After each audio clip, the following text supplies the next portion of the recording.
Welcome to the Lose Weight, Live Life podcast. If you're a female professional or entrepreneur who would do anything to lose weight, yet finds it impossible to stick to a diet, to eat less, or just what you think you should, this podcast is for you. I am your host, certified life and weight coach, Clair MACKENZIE. Listen in to learn how to stop overeating, lose weight for the last time, and create a relationship with food and yourself that you love, all without diet deprivation and self-sabotage.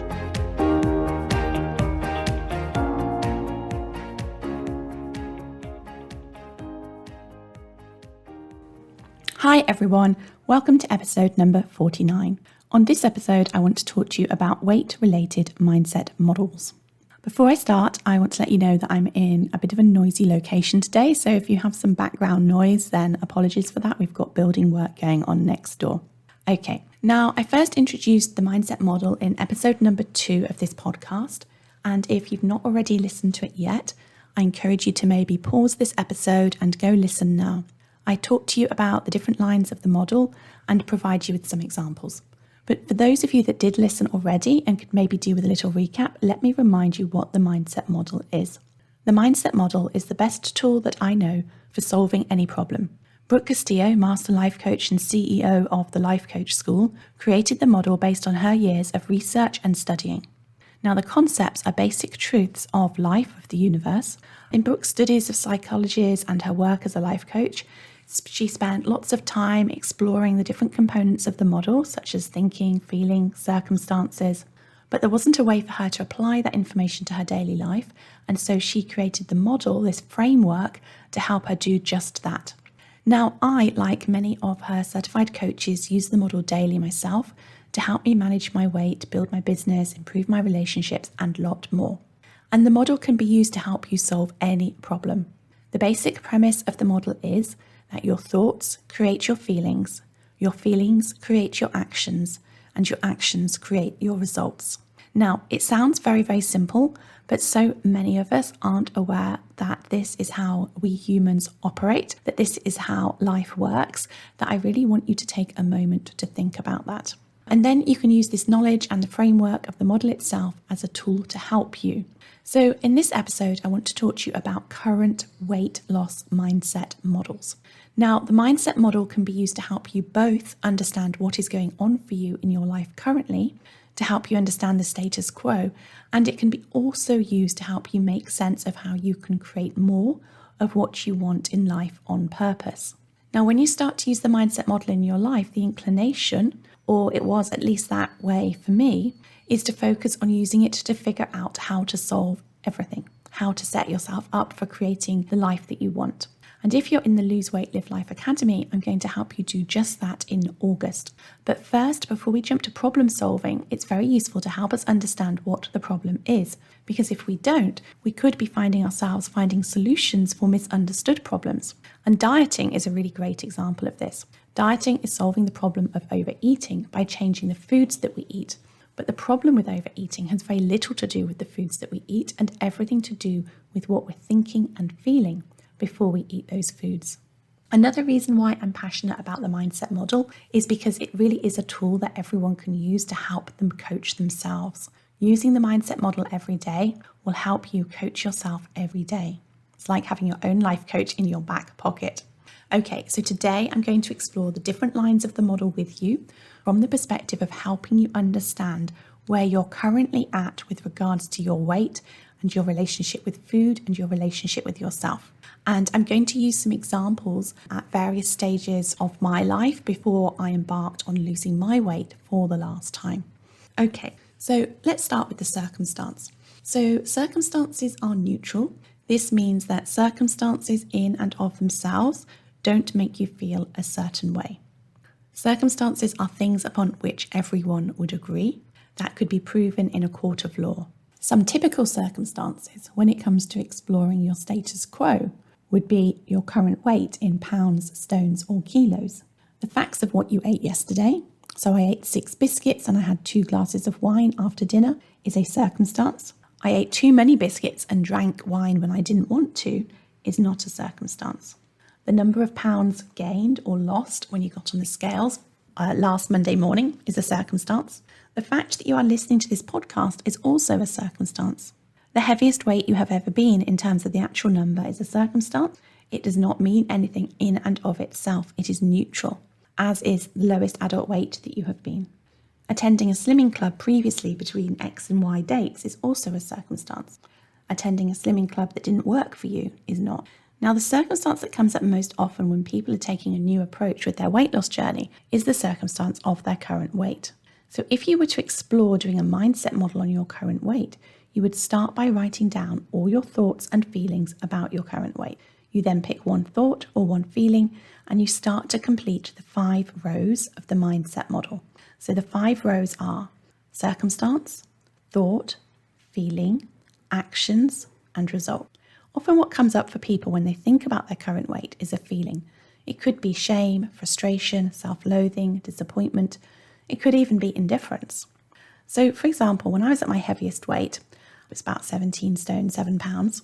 When I put that in the circumstance line, I feel intense shame, or I felt intense shame. So I put shame in the F line, the feeling line, and then I would ask myself, why do I feel shame about that number? Because remember, it is just a number. It is neutral and has no meaning until we have a thought about it. And of course, I had lots of thoughts about it. I had thoughts that it was too much, that it is embarrassing, that people who hadn't seen me for a while would be shocked, all the things. But when I explore it, the one thought that was really creating the shame for me is that I shouldn't be this way, or I should have known better, or I should have solved the problem for myself. Still lots of thoughts, but when we're doing the model, we pick just one. So in this example, maybe I would pick the thought, I shouldn't have let this get so bad. Now, when I thought that, I felt the shame. Next, I ask myself, what do I do or not do when I feel shame? This is to help me find the line, the action line of the model. Well, what I did was I hid. I didn't want to see people. I didn't want to socialize. I wanted to stay in the house. And then when I asked myself, what do I do when I stay in the house, maybe whilst others are out enjoying themselves? Well, I would eat more. I would eat more to comfort myself from the shame and to entertain myself because I was bored, and to comfort myself from missing out, and to seek pleasure because, of course, I'm not doing any things in life that are fun, that are pleasurable, because I'm staying in all the time. And so I'm eating to get pleasure. I'm getting that pleasure from the food. And that's because I'm feeling ashamed and I'm hiding. So that's all that's going on in this action line of the model. And then when I ask myself what was the result, what's the outcome of all of this? And of course, it's that things get worse. Whilst I notice my original thought, I should have let things get this bad, is the mindset that I'm existing in, things get worse. And of course, I'm proving that original thought true, which is that things are bad as well. I believe they're bad. And then I eat to feel better. Okay, so in this example, see how focusing on a current circumstance can help us start to make sense of what is going on for us with regards to our relationship with food and ourselves. Okay, next, let's start with some current thoughts and use that as the starting point for figuring out a current, I can sometimes call this unintentional model. So one of my most prevalent thoughts at the time was, I haven't got time to lose weight. So let's start with putting that in the thought line of the model. Now, to get to the circumstance, I ask myself, when I talk about losing weight, what do I mean specifically, factually? Well, I mean my goal, my desire to lose weight so that I'm not overweight. So maybe the circumstance line could be whatever the weight is on the BMI chart for my height. Maybe that is what I would define, how I would make it more scientific, more factual, that I'm not overweight. And I'm not necessarily an advocate for the BMI scale, but it serves its purpose in this example. Okay, so the neutral circumstance here is, my BMI numbers, my scale, that mean that I am in that sort of normal weight category. So next I want to understand how I feel when I think I haven't got time to lose weight. Well, I feel incapable. I could also choose the feeling words incapacitated or powerless. I am attaching my ability to lose weight to something that I believe is outside of my control, which is my time.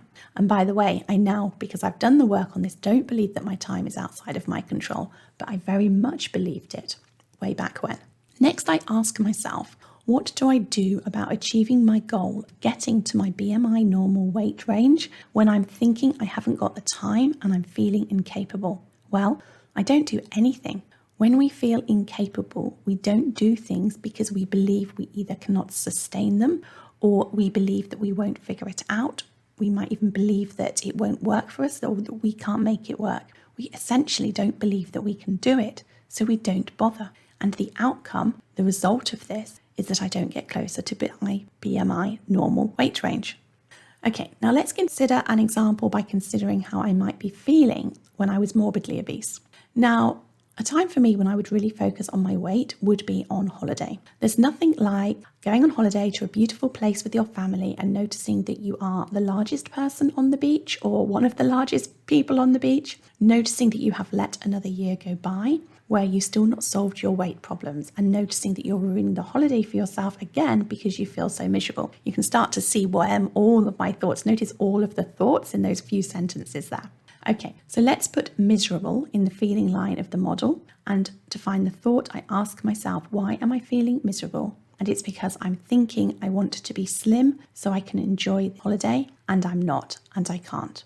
I think there's a bit of self-pity in there too. Oftentimes when we start to explore our thoughts and our feelings by questioning ourselves, how we think when we feel a certain way and how we feel when we think a certain way, we uncover more thoughts and feelings, and it's like we're starting to peel back the layers.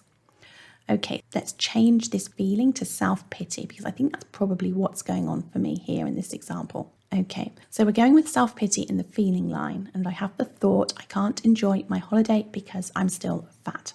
And the circumstance would be my current weight, whatever the number is on the scales on holiday. Then I ask myself, what do I do when I feel self-pity on holiday?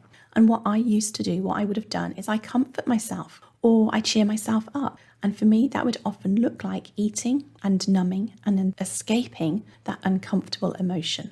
I also would vow to be different, to change, to embark on a new healthy eating regime when I got back home. Because in the moment when I make this promise to myself, I feel better. The anticipation of not being that weight next year, of being a lesser weight the next time I go on holiday, enables me to feel a little bit better right here and right now. But the result or the outcome is that the model continues, the model repeats itself, because next year, or the year after, I again feel misery and self-pity because I didn't keep my promise to myself again. Now, it may not be immediately obvious what the benefit is of sticking with all of these unintentional models to make sense of what's going on for you, but I promise you it totally is. Because in this example, we can see that the part of the problem is not the number on the scales or the fact that I am on holiday, but the fact that instead of allowing it to be okay, that I am the weight that I am on holiday and meeting myself where I am at and enjoying my holiday, I create more misery by making promises to myself that are the same as previously unkept promises. It's a bit like those films where the married man continually promises his mistress he will leave his wife. Everyone watching the film knows he won't, but the mistress believes him because believing he will is so much easier than believing he won't change. And it's the same when we make these promises to ourselves about our weight without any plan to underpin them and substantiate them. Okay, so next is the action line of the model. Now, the action line can be actions, reactions, inactions, and avoidance. There are actions that serve us and actions that don't, just like there is inaction that serves us and inaction that doesn't. Okay, actions, inactions, or reactions that you may be doing include things like restricting what you eat, counting calories, writing a food journal, exercising, drinking water, meditating, eating foods that you've told yourself you wouldn't, eating whilst watching television, picking at leftovers after dinner. The action line of the model is the only part of it where you can have as many items as you want. When you have more than one item or component in the other lines, it will make it very difficult for you to see your model, to really understand clearly what's going on for you. We always want to keep things as simple as possible in all of the other lines of the model. But in the action line, keeping adding stuff in until you have not got more to add is going to help you see what you're doing and what you're not doing. So you could use the action line of the model to explore why you took the action of getting a curry takeaway last night. So this is something that would come up for me. So action line, got a curry takeaway, ate chicken tikka masala and a naan and poppadoms and dips and maybe drunk half a bottle of wine. So of course, start with asking yourself why, and you're looking for the circumstances, thoughts and feelings that led to you getting a curry takeaway. Now, I had a habit many years ago of wanting a curry takeaway on a Thursday night. It was far enough into the week that I felt the hard work of the week warranted it, and not enough of the week was left to go that I would feel too tired and sluggish and regret overeating and drinking during the week, because just one day, Friday, of getting through that day, not feeling maybe 100%, it was okay, I could manage that. And by the way, this was pre-kids, but this was a real pattern that I had that probably contributed to me being overweight, sort of pre-kids. So the circumstance would literally have been Thursday night. I would have the thoughts I just mentioned, although what I want you to know is that it wasn't something that I was aware of. I wasn't aware of these thoughts because Thursday night curry had become somewhat of a habit. It was something that enabled me to chill out and, as I said, escape the hard work of the week without having to wait until the weekend, which just seemed like so much harder. I couldn't go another day. And I would be rewarding myself with the curry. So just to recap, the circumstance Thursday night during a week of work, the thought would be I deserve a break from cooking maybe. The feeling I would describe as the desire or the urge for the curry. And the action that I would take would be ordering the curry, eating the curry, drinking the wine that came with it, all of those things. And the outcome would be that I escape my life for a bit. When I think I deserve a break from cooking, what I really mean, what I really want is that a break from the thoughts and feelings that I have about cooking that are making me feel unhappy or miserable or burdened. And the result that I create here is a break from thinking and feeling as I allow myself to numb out on the food and the drink. And so this brings us to starting with the last line of the model, the results line. Now remember, your results are the effect of your thinking, feeling, doing and not doing. Your thinking is always proven in your results. Some common results may be no weight loss, X pounds gained, X pounds lost, maybe a health result such as a cholesterol level or blood pressure reading. Your current weight is always going to be the result of your actions, inactions, reactions, and thoughts and feelings and circumstances leading up to you being the weight that you are today. Notice how your current weight can also be the circumstance that you started with. The model never really stops or completes, it just keeps going. The result you complete for one model becomes your circumstance for the next. How you think about your results determines the next result you get. Therefore, evaluating every step of your weight loss journey is really important and helpful and useful. So if I take the results of losing 6 stone, let's look at what created that result for me. Now, there will be lots of models that I could do here because, of course, there are so many thoughts and feelings that contributed to me creating that result in my life. But what comes to mind is taking the action of learning and applying mindset work to my life, deciding how I wanted to eat, meal planning, journaling, doing the work of learning the skill of allowing myself to feel desire and not eating. That's a really big one, a really important one for me. Forgiving myself for not being the weight that I was and not having figured it out. Learning how my body and brain respond to highly refined foods. All sorts of things there, and I could probably write another 100 things down as well. The feeling, the emotion for me that helped me to do all of these things, one of the ones that often comes up that I'm very aware of now was self-love. Shifting into self-love was really important. The thought that created that self-love was, or one of them, was I am worth making myself a priority and giving myself the time to figure this out.